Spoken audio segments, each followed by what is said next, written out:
I just left my local IMAX AMC movie theater and watched The Mandalorian and Grogu. So what are my out-of-theater thoughts? Well, in short, I liked it. But I've got a lot more to say than just that, so stick around.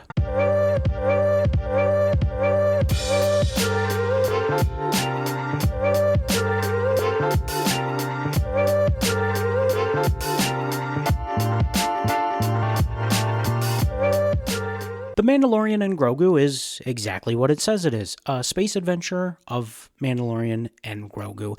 And just again, like yesterday's The Boys video, this will be an unscripted review, so I'm sure I'll forget some stuff, I might be all over the place, but let's get into it. So the first big questions, is there any large connections to the larger, broader Star Wars universe? Not really, no. And I mean that in terms of if this is the first time you've seen Mandalorian and Grogu other than pictures of them, you could understand what's going on. You would miss some characters' back lore, but that's about it. As far as does it tease anything in the future? No, it does not. And in short, I think that's why some people have some issues with it. The second question, is there any mid or post-credit scenes?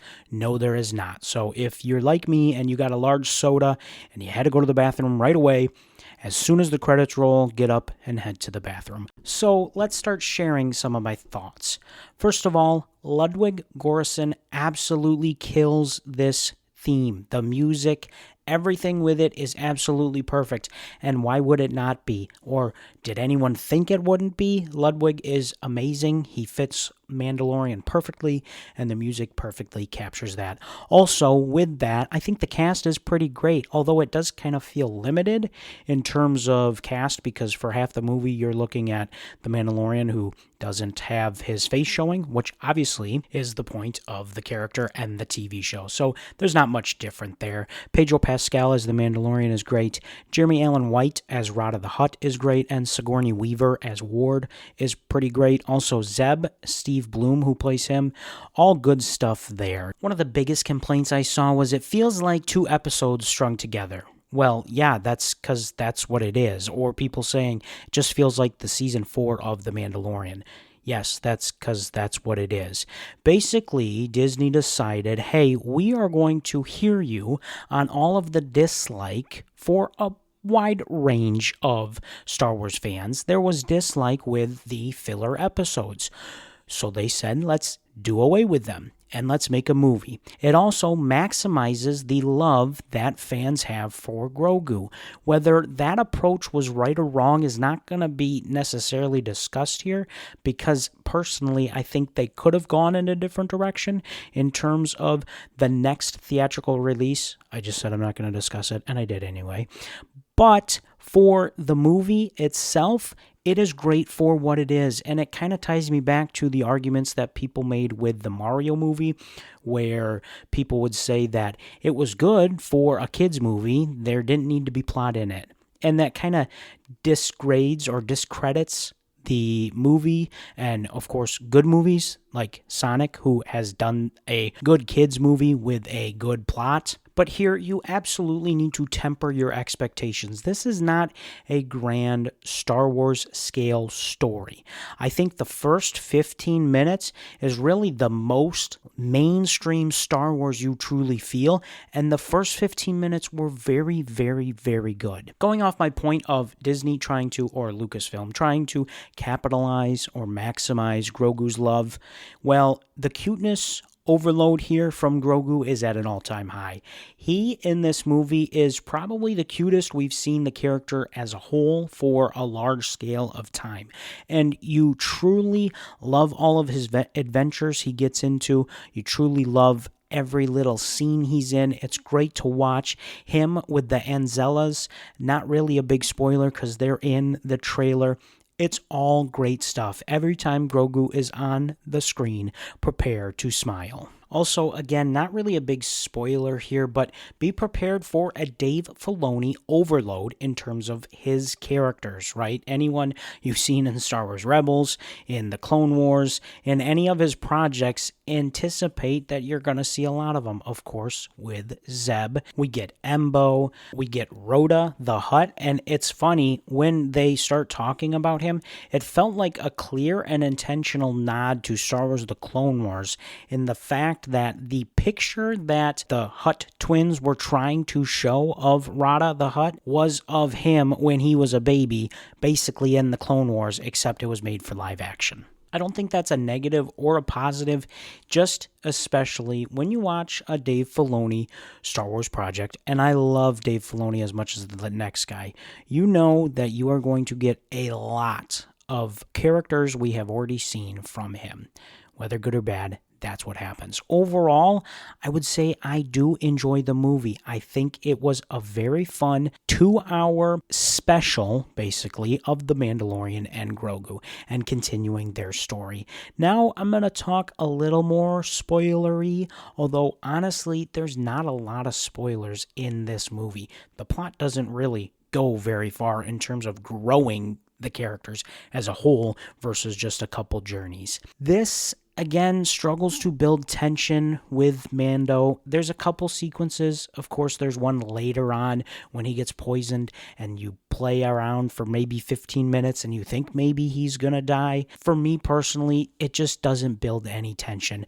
From the fact that when he is in his suit, a lot of the times when he's fighting, obviously he has the Beskar on, and it kind of gives that Superman vibe where you know he is stronger than everyone he faces. And for Mando, you know his armor is going to hold up.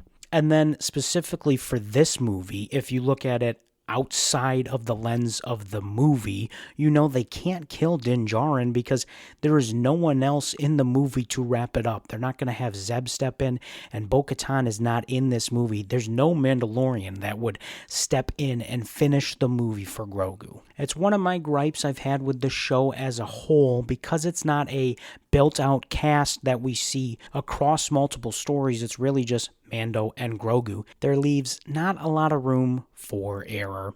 And what I've been saying of the show's entirety is that I want to see more of Grogu being more of a Force user, right? I know he's kind of not going to be a Jedi, maybe be a Mandalorian, all that stuff.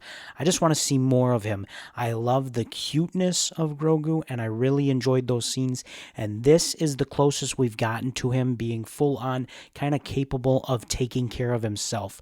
But their species as a whole is so old, right? They can be so old. Yoda was so old that even in this timeline with Din, we're not going to get really to the point where Grogu can actually do meaningful things. And as much as I do enjoy The Mandalorian as a whole, it does still feel like a side quest entirely from the journey of Star Wars, and where I don't know when or if this is ever going to actually affect what we see going on in the larger big screen movies. I think Star Wars is at another one of those interesting points in its history because the theater I was at on, well, technically the day before opening day was maybe 35%, and it was the biggest IMAX theater that you could go see.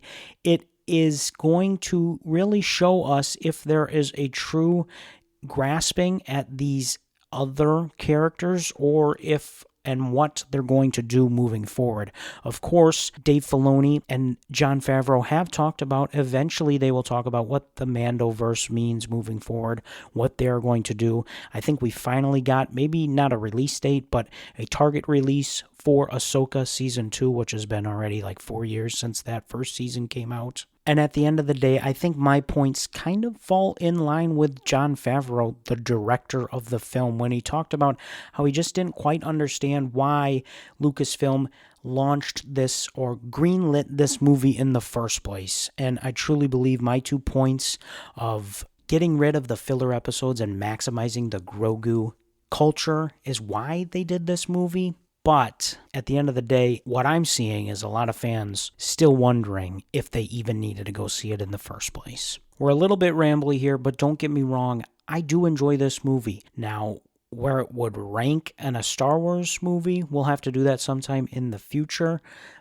Probably not high is what I would guess. At the end of the day, it does what it set out to do. Now, as far as the fans, a lot of them wanted it to do something different. At the end of the day, money talks, and will The Mandalorian and Grogu make enough money to continue this journey of the Mandoverse, or will its box office failures cut the Mandoverse's run short?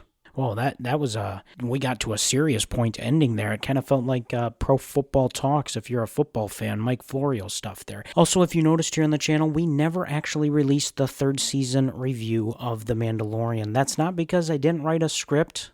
That's because that's as far as I went. I started to play the Lego Batman game instead. So if you'd like to see my thoughts on The Mandalorian Season 3, or maybe a Mandalorian ranking, or whatever, let me know in the comments below, and we can certainly do that. I've got the script waiting. I've just got to get my button gear. But I've rambled for a long time about my thoughts. I'd love to hear yours in the comments below. Did you love it for what it was? Was it exceeding expectations?